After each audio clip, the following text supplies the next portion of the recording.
to work session? I make a motion to move to work session. Thank you, Pat. Second. Second. Thank you, Randy. All in favor? Aye. All right. Michelle, do an invitation, please. Father God, we just want to praise your name today, God, as every day, Lord. You are so worthy of our praise, and we just thank you for being who you are. If you never did one more thing for us, God, you did everything sending your son, Jesus, so we thank you for that. Lord, we just ask that as we go into this session of work and clarification and answering questions and understanding things and getting to the bottom of things, Lord, we just pray that truth would be prevalent, God, and that we would answer questions in a way that people understand and that we all are on the same page and the same team, Lord, and that we're working towards the same goal, and that is to be unified in order to help our children be successful. And that is the bottom line. God, we thank you for this time. We thank you for this day, Lord, and we ask that you would touch each parent, Lord, that's experiencing dealing with seeing their senior child tonight and how emotional that is. God, we thank you that they've been able to go through Avery County schools, Lord, and we ask that you bless them as they go on to whatever else is next in their lives, Lord. And we thank you for your love, and we ask you that you bless this time and help us to all be righteous and following your will. In Jesus' name, amen. Amen. Thank you, Michelle. Let's stand for pledge. I pledge allegiance to the flag of the United States of America and to the republic for which it stands, one nation, under God, indivisible, with liberty and justice for all. Before we get started, acknowledge we're here. Christian, thank you for being here from the Avery County. We have a board member coming on, Linda Webb will be here. We have our former board member, Jane. I won't say Jane Ellis, Jane Munger. Boy, I've known Jane since she was an Ellis. Well, and staff, appreciate you all being here so much. Thank you. And of course, we have our very capable attorney who's going to lead this tonight. And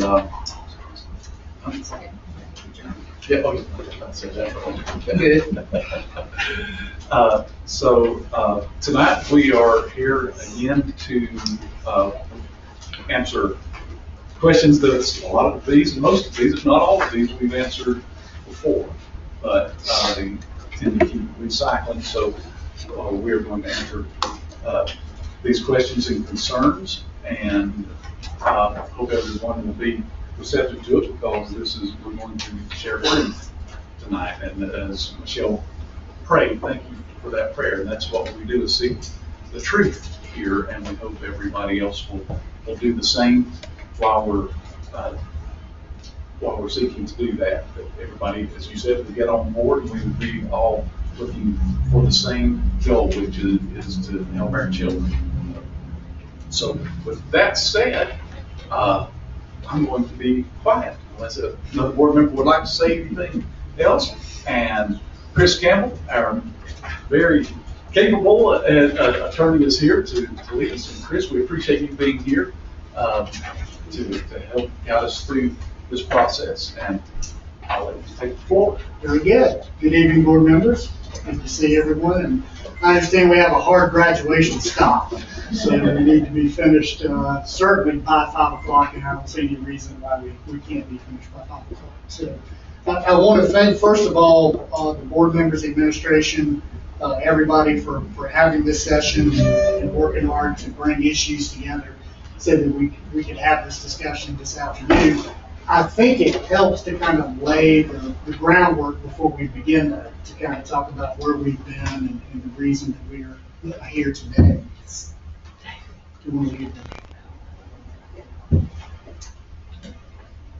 So first and foremost, just to kind of review basically kind of what has brought us here today, is that there have been multiple public records requests that have been issued to this board. I think it's important to point out a lot of obvious things that get overlooked. Anyone in the state of North Carolina can issue a public records request to a public entity. You do not have to disclose the reason for it. You do not even have to have a reason.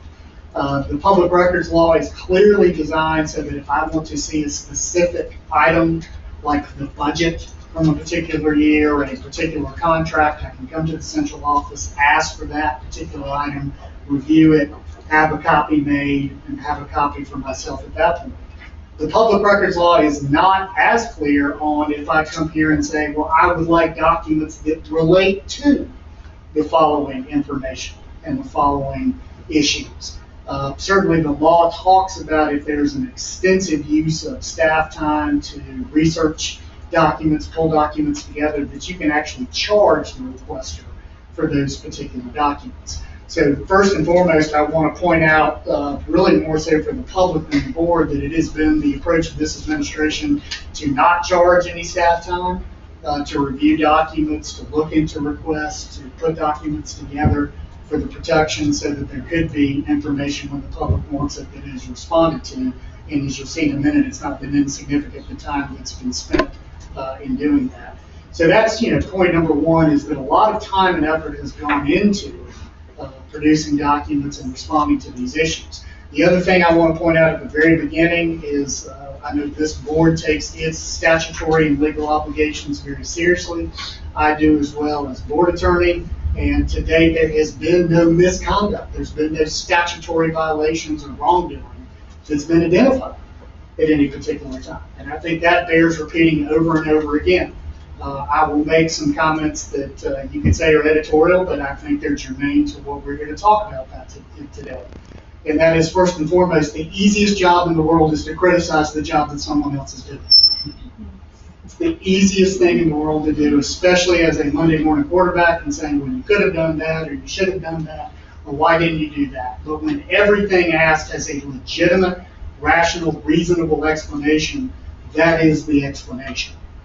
And certainly the public records law is just that. It's a law to get public records. It's not a law to second guess everything that somebody does in public office. And that certainly would apply to the county commissioners, to the town council, to this board of education, to the water authority, the sewer authority, to any public entity whatsoever. The other thing I will say is that, there's an old adage about where there's smoke, there's fire. Well, sometimes people spend a lot of time trying to produce smoke so that they can make that argument. And to date, there has been nothing of any legal significance that has been raised in any of these issues, and I just think that bears repeating over and over again. Because in the world of social media, you can put questions out, you can do anything you want to create the perception that there might be something going on, but certainly without evidence, you are not only hurting the people that you are raising questions about, but you are diverting attention away from the job of this board of administration, which is to serve the kids of the Avery County Schools. So with those introductory comments, let me kind of go through the materials that you have, because the format has changed a little bit, and that is this board has always been focused on responding to any concerns that your county commission may have. I know you appreciate everything the county commission has done for the school district, for this board. They are a funding source for you, and from the beginning, you've worked very hard to respond to any concerns that might be raised directly by the county commission. I know you tried to have a joint meeting so that you could see if there were any direct questions that they had, but the purpose of today is to put all the information out publicly and to basically put an end to any question whatsoever being raised about whether this school district has been forthcoming with information. So the first document you have, and all of these documents will be publicly available tomorrow. I think your superintendent is going to deliver all of these documents to the county manager in the morning, and all these documents will be publicly available in the morning. The first document that you have is a list of all the public records requests, and you'll see it is the document that starts in green, and you'll see the first request on this particular spreadsheet was from the county attorney, in which the county commissioners were interested in some specific issues, and that was back in August of 2023. And you will see every single public records request, including who made it, and the information that they asked for is here in this document for the public to see. So it's here for you board members too, but you will see there are multiple pages spanning into 2024, and in fact continuing all the way up to a recent public records request in May of 2024. So this document, for your convenience and for the public to refer to, has public records request, the information that was requested, and to the extent there are documents that respond to these issues. My understanding, Dr. Brigman, is that all of these, with the exception of the most recent public record request for certain contracts, has been completed and complied with. Is that correct? That is correct. So all relevant public records have been responded. This document, anyone is happy to look at.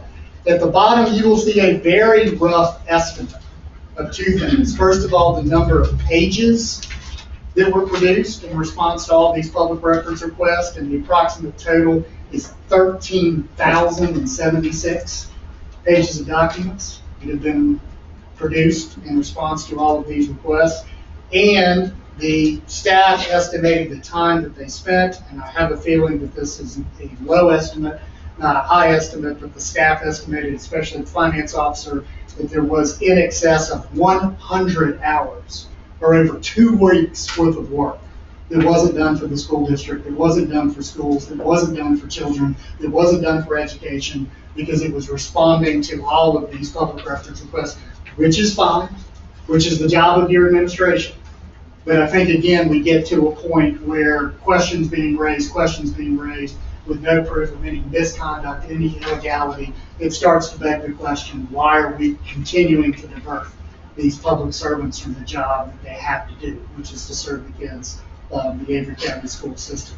This does not include attorney's fees. The other thing this doesn't include is you had a transition with your finance officer, and Ms. Deborah Frisbee has been helping out, and I don't know that this number necessarily includes Deborah's time spent on that as well. So this is a low estimate of what was spent. So here are all the public records requests, 13,000 pages worth of documents, over 2 weeks worth of work in responding to those requests.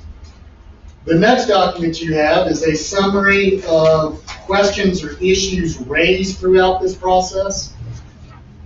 This is the document that starts with the gold-colored columns that you have dating back to December of 23, asking about a particular employee's salary, then moving on to ESSER funding and the budget, and there you have the issue that was raised and the information that has already been provided, sometimes, Mr. Chairman, you're correct, multiple times in multiple ways by this Board of Education. So any questions about the budget, about funding, about the superintendent's salary, about health insurance issues, local supplements, salary increases, the school finance officer, budget amendments, school audits, nepotism, meeting minutes, and I want to stop at the nepotism, and I'll talk about that more in a few minutes. But what I want to point out is nepotism is a word that is used quite often. Nepotism, the connotation of nepotism is that you are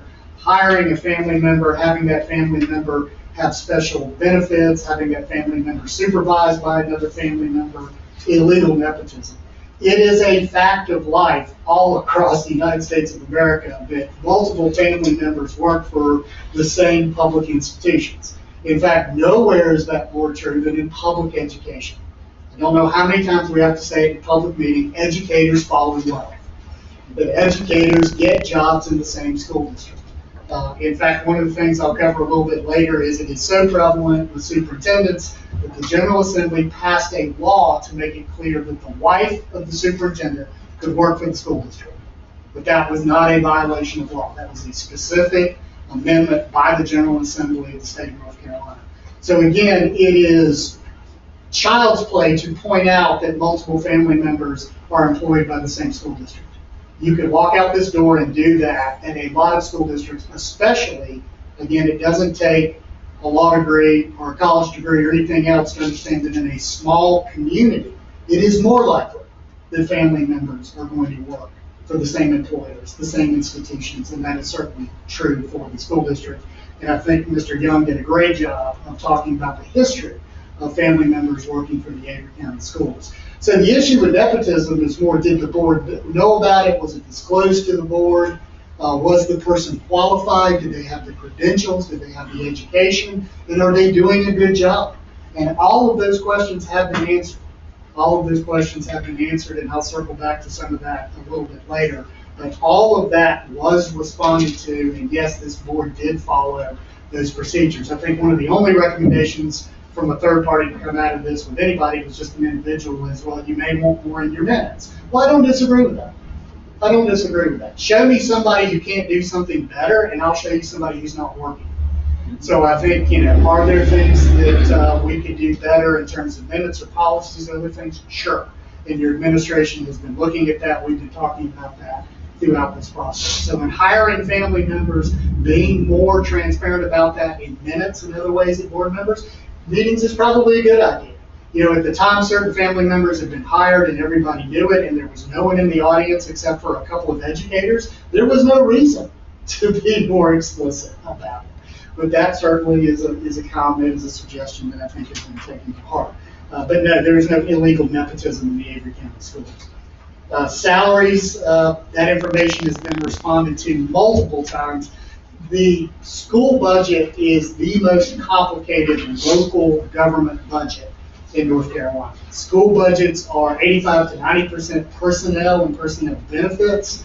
Everyone sees a school budget and thinks that the school system is rich and you Board of Education members have all this money to spend. It's almost all tied up in personnel. What's not tied up in personnel has restrictions. You have federal restrictions, you have state restrictions, you have grants, you have federal reimbursement schemes where you have to spend the money affirmatively and then get reimbursed by the federal government. So there's very little discretionary money in a school district budget, and we're going to talk about that more in just a little while when we talk about more budgetary issues. There have also been questions raised about your superintendent, conflicts of interest with family members and other things. Those have all been responded to. I'm going to go over more of those documents in a minute that have been made publicly available, and the superintendent has done his job in recusing, and there is also nothing that has been raised that shows any statutory or other conflict of interest, including correspondence that I've sent to the county attorney, which we're also including in these public documents to be made available to everyone.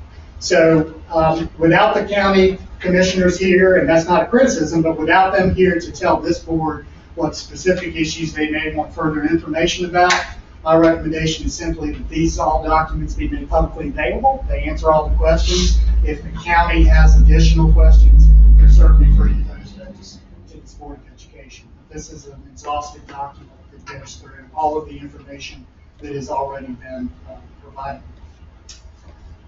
Let me stop there and see if there are any questions about these two documents before I move forward. But we just thought it was easier to put in writing what's already been provided than to try to rehash what we've been going through from it. Nice work. Yes, absolutely. Okay, and certainly board members too. Take your time later to read through these documents. If you've got any questions, certainly superintendent's your first stop, and I'm happy to answer any questions that you may have as well on that. Well, let me talk a little bit more about the personnel issues.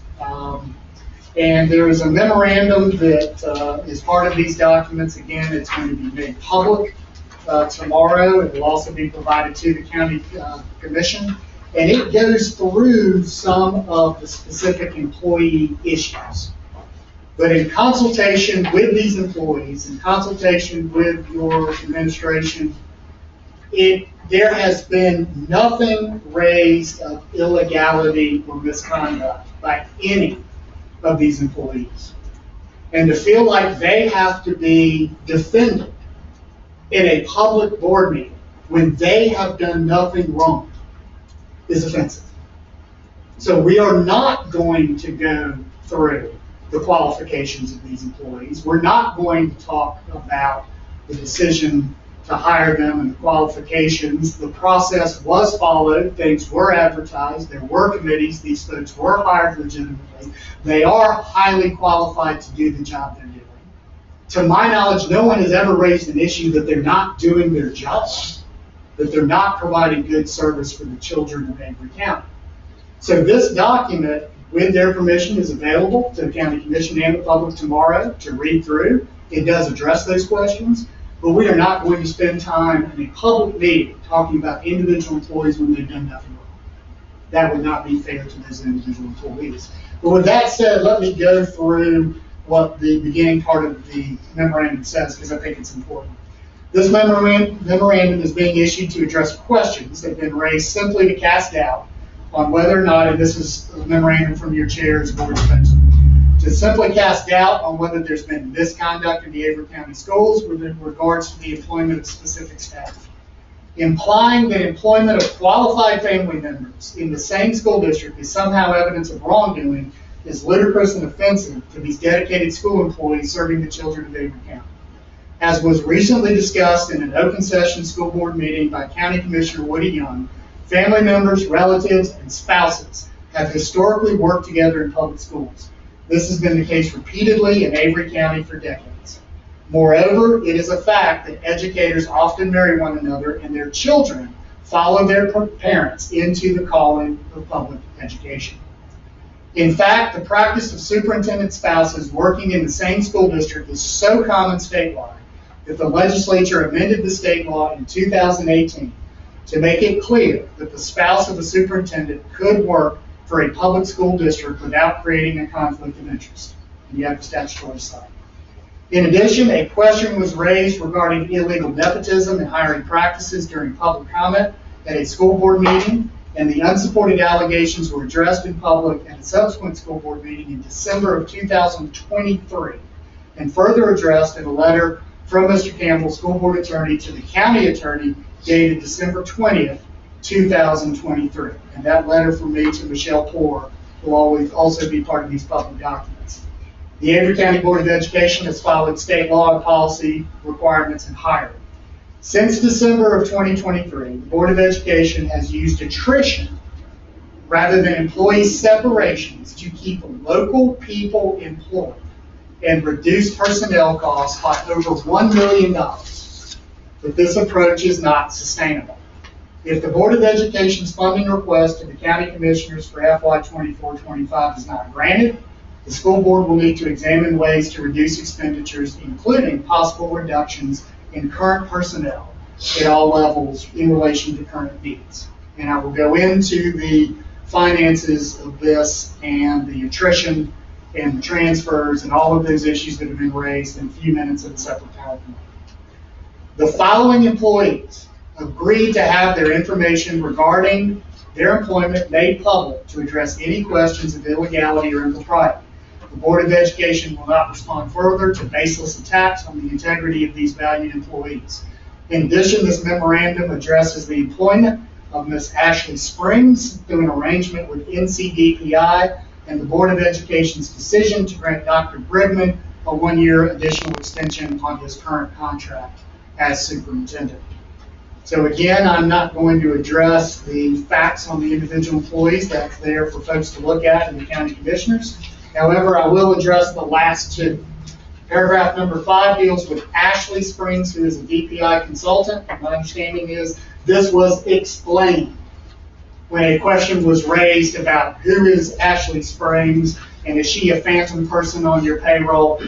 It was explained. And another thing I should have said in my introductory comments is very few, if any, of the questions raised have ever been addressed just directly to the superintendent in his office by a citizen who could walk in the door and ask the question. I implore everyone listening that if they've got a legitimate question about this school system, come ask the superintendent. Then ask for the document, see if they check it. But social media and other presentations and things is not the way to find out answers to your questions. The best way to find out the answer to a question is to simply ask. Ashley Springs, on July 1 of 2016, at the request of DPI, and we've gone back further, the arrangement was explained, but we've gone back even further to make this clear. So back in 2016, Ms. Jennifer Phelps was placed on the Avery County Schools payroll as a pass-through DPI consultant, and her official title was Integrated Academic and Behavior Systems Charter/Non-Traditional West Consultant. A title that only DPI could love, right?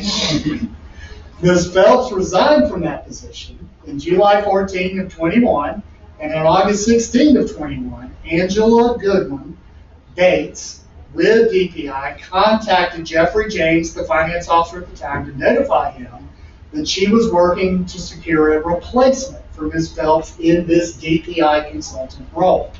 On August 18 of 2021, Ms. Goodwine Bates notified Mr. James that Ashley Springs would be replacing Jen Phelps as the IABS Charter/Non-Traditional West Consultant. In an email dated September of 21, Ms. Goodwine Bates asked Mr. James if there would be a lapse in her health care coverage since she was moving from one LEA's payroll to the Avery County Schools payroll. Mr. James responded asking if there was a reason to move her to Avery since she was already in another LEA and could stay on that LEA's payroll.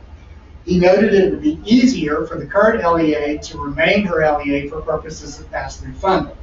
Ms. Goodwine Bates responded that since Ms. Phelps' position was housed in Avery County by the state of North Carolina, that's where the funding had to be allocated.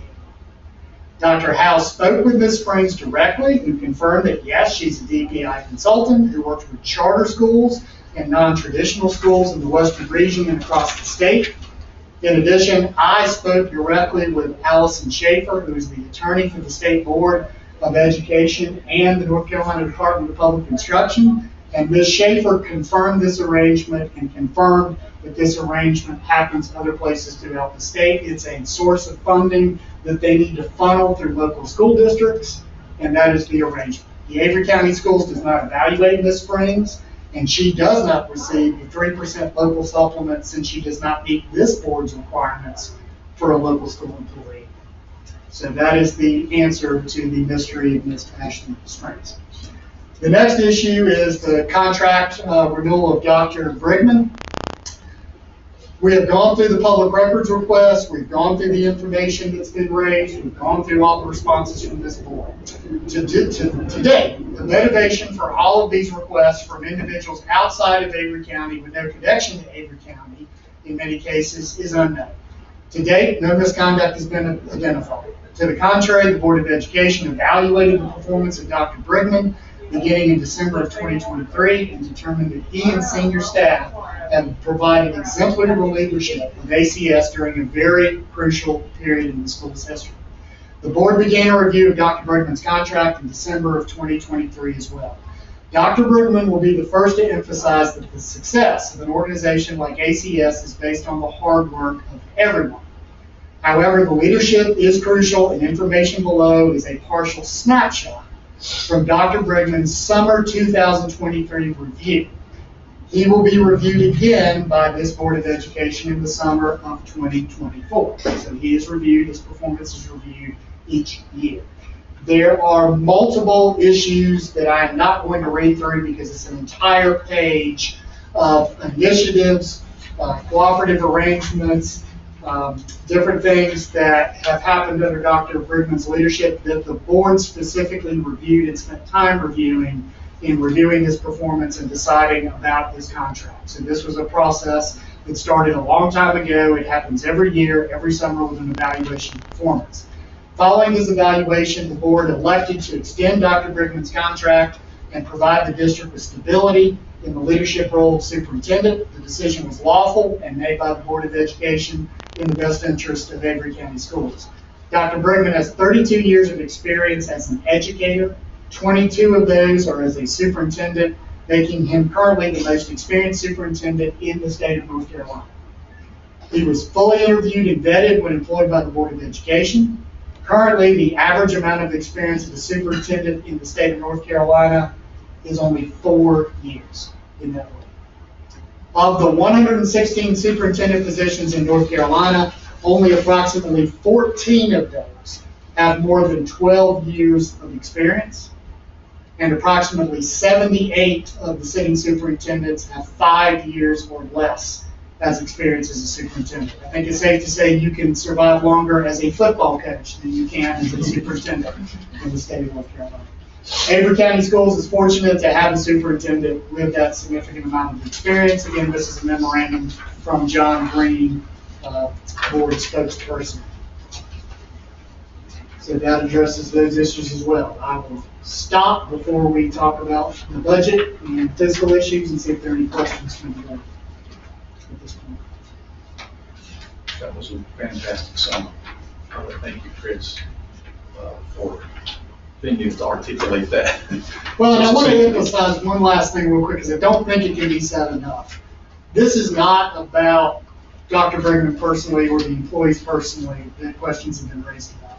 This is about the integrity of the Acboe County schools and the ability to spend time and resources on educating children.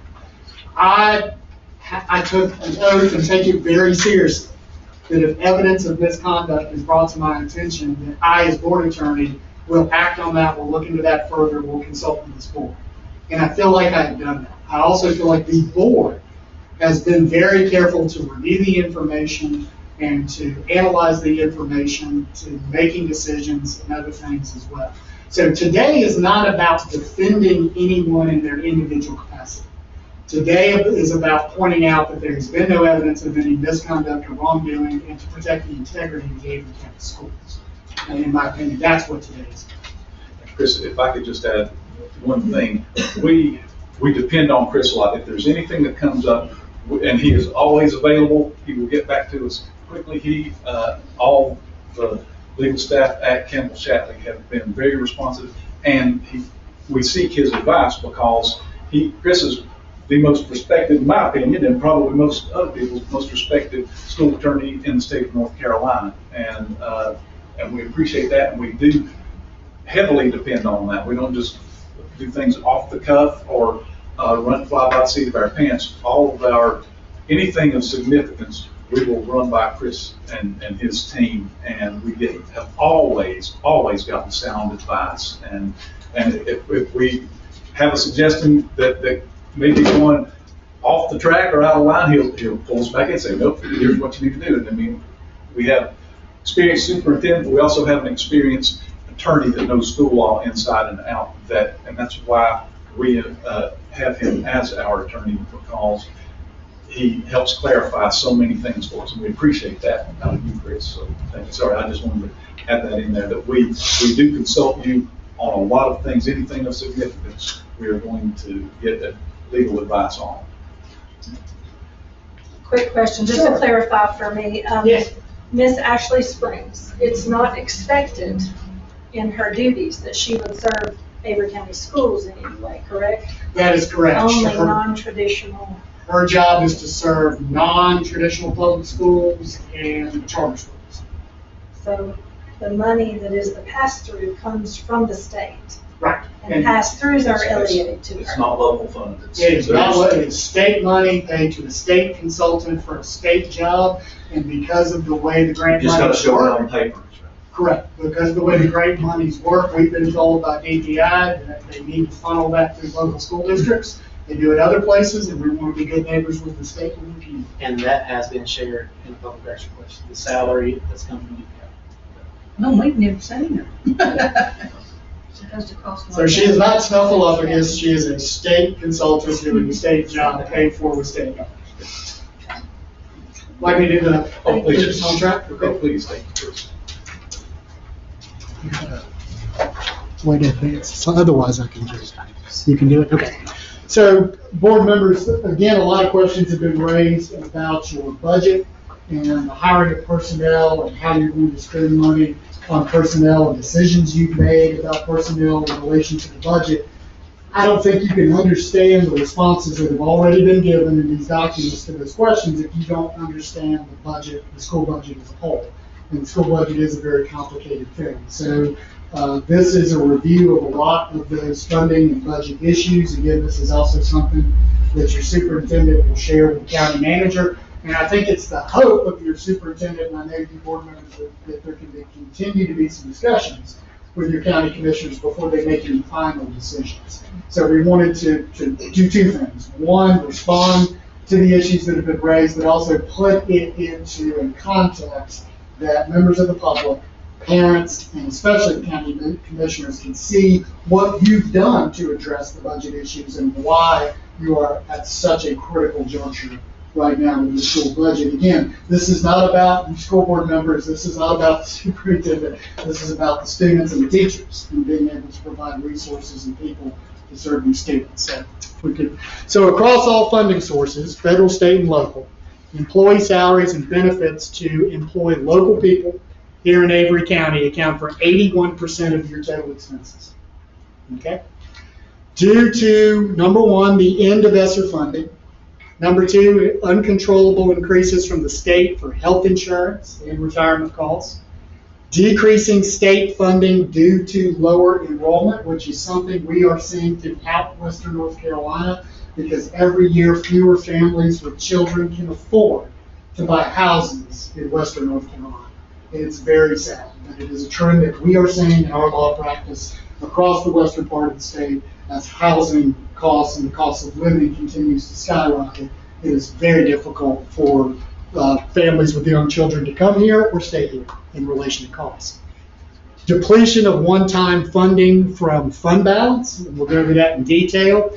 You are now facing a budget shortfall for this coming school year of $1,362,000 to maintain services to students.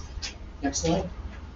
Compared to your fiscal year 23 budget, the following uncontrollable increases occurred. To give you a snapshot, health insurance went up by 7%, the retirement rate by 2.19%. That's an increase. To take it to this number, which may be shocking for a lot of the public, 25% is what you have to pay into the retirement system. 25% of an employee's salary is paid into the retirement system as a retirement contribution. A one-step increase was given to employees, and an average 7% salary increase was given to your licensed certified employees by the state. Every school district cannot serve kids on just money from the state. Every school district that we represent uses local funds in order to pay local people to serve children out of the county commission allotment. When the state gives an increase to public school employees, it has to be matched from local funds. It's got to come from somewhere. It's not going to come from the state. So when you hear that the state is given a 4% raise or a 7% raise, this community, you and the county commissioners, have to find a way to match that increase for locally paid people that are serving students. And I think sometimes that gets misunderstood. A 4% raise was given to non-certified employees, bus drivers, teachers, assistants, cafeteria workers serving kids every day in this community. And you came up with a way to have additional pay for bus drivers. And I can't remember, Dr. Bergman, was that state mandated or was that a board initiative? The board initiative 2 years ago, I think it was. There's also a state mandate this year too. Okay, so we've got a local initiative because we're having trouble getting bus drivers. Everyone knows that. If anyone would like to drive a bus, please let Dr. Brown know. And then, of course, there was a state mandate as well. Next slide. Again, we have to use local funds to pay for that. In fiscal year 24, the state allotment to Avery County Schools dropped by $404,000 in the state public school fund. This is because of the decreased enrollment that I was talking about. Since fiscal year 19, let's look at this from the big picture. Let's look at a historical overview. Since 19, the county commissioners have increased funding by $758,000 over that period of time to the Avery County Schools. Of that amount, $150,000 was moved from capital to current expense, and $70,000 was restricted to pre-K services only. This is an approximate 2% increase per year since FY19. So this board has been moving forward every year, the school district since 2019, with an approximate 2% increase. Let's look at inflation alone. Inflation in 2020, 1.2%, 21, 4.7%, 22, 8%, 23, 4.1%. Again, don't need this presentation to tell folks out there and folks in the audience what milk and bread and gasoline and everything costs right now. Everything is more expensive. And you have been continuing to provide services off a 2% increase. Next slide. Over the past several years, this school district was able to keep local people employed while those increases were happening without additional funding at a significant level, and services to students without the increases from the county commission by moving certain positions to federal ESSER funding and increasing the fund balance for future expenditures. Folks, this is just good economics. This is great budgeting, and every school district did it in terms of looking at federal funding that could be used for two purposes. One, to keep people employed, but more importantly, to serve kids from learning loss during the pandemic, and to preserve local funds to continue to do that in the future. And that second point will be very important right now, in fact. From FY20 to 23, this school district was able to increase its fund balance by 14%. Okay? So you see, this is very straightforward. As you were spending money from federal sources and other sources and reducing your teaching staff to try to stay ahead of the financial considerations, you were increasing your fund balance. But now that's over with. The federal funds are gone. Now you have to use the fund balance. So Ms. Coe has allocated in your current budget request, she's already allocated half, approximately, of your fund balance to cover future expenses. You had a savings account, you built it up when you could, now you're going to spend it. It's very straightforward. Next slide. Applying that 50%, after you apply that 50%, okay, the unrestricted amount in your fund balance drops to approximately $400,000. That's it. After this year, you're only going to have approximately $400,000 in unrestricted fund balance resources. That's less than 1 month of revenue that you get from the county commission.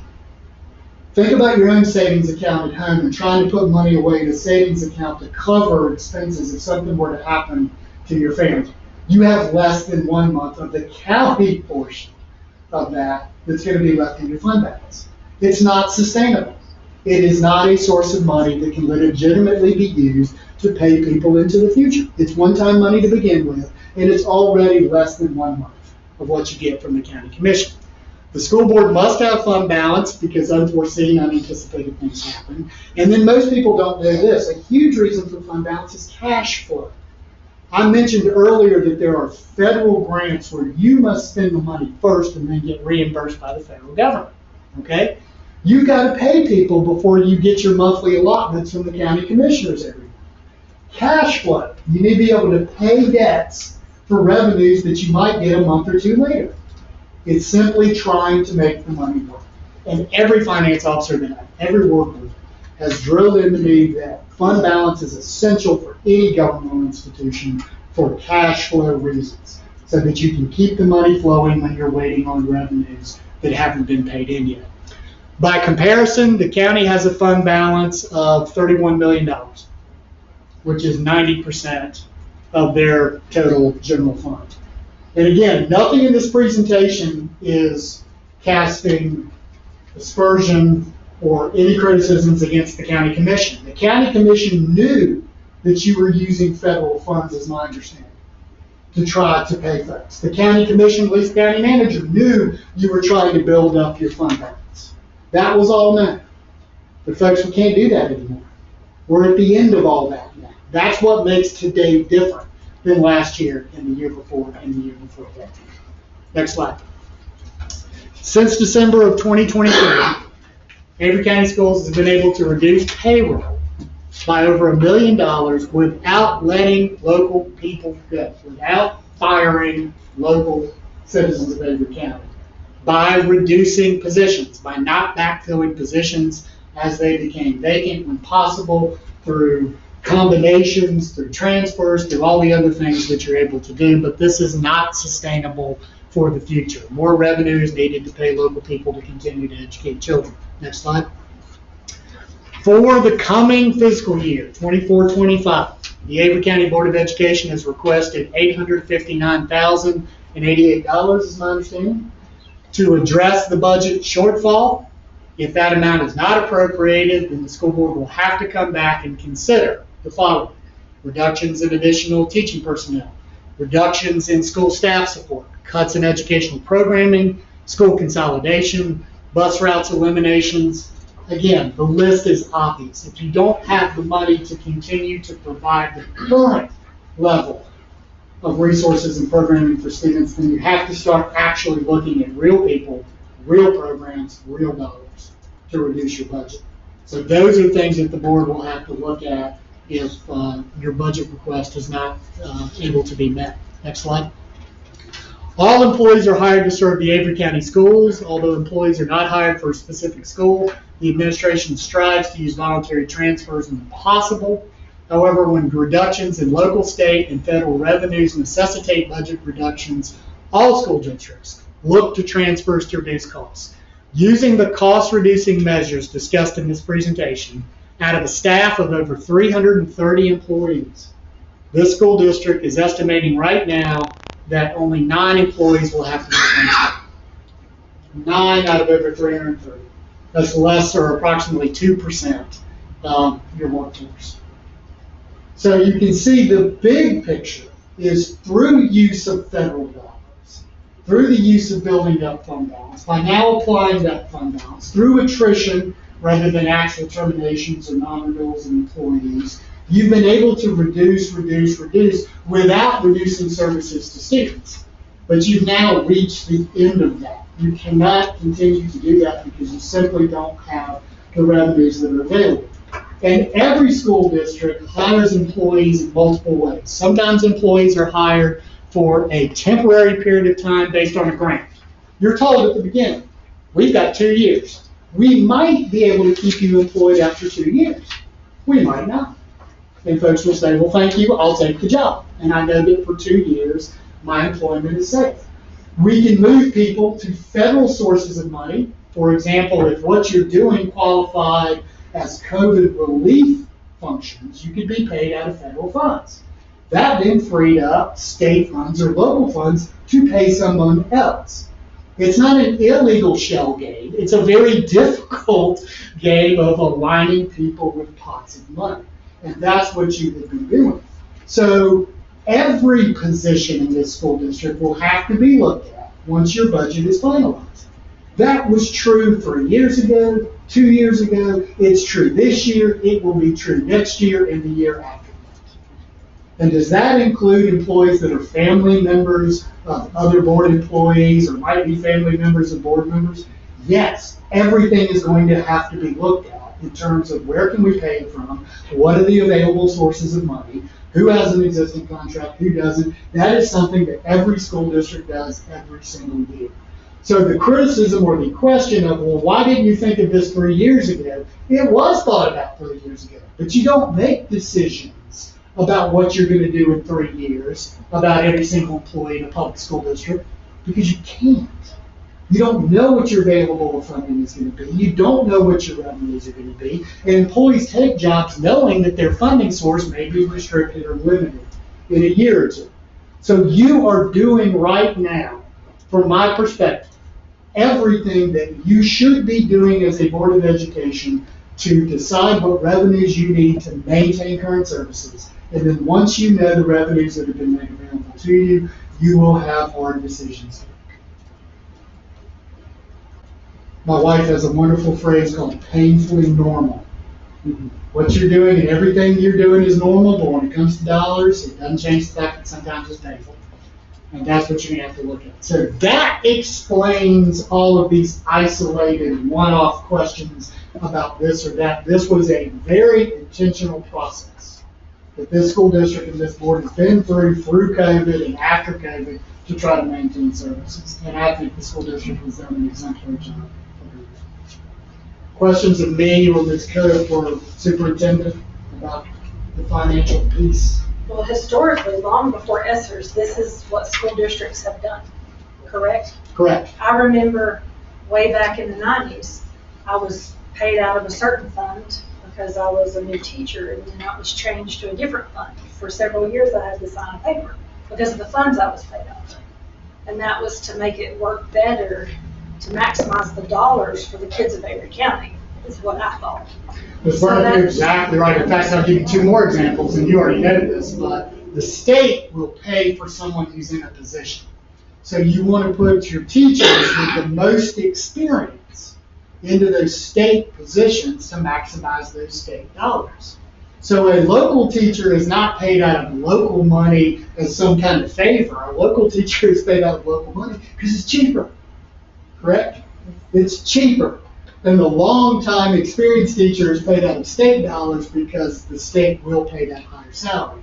The other thing is we've been here before. This is deja vu all over again. Remember the ARA funds when the economy collapsed and everybody called it Obama bucks at the time, and the federal government provided lots of relief funds? School districts did the exact same thing. They built up their fund balance, and they were all talking about the cliff. All of our clients were talking about the cliff in 2020 that they were about to hit because of the loss of a lot of that funding that had been saved up over the years, and then COVID hit. And there was a new round of relief funds. So none of this is new. It is all very explainable, all very typical in public school districts.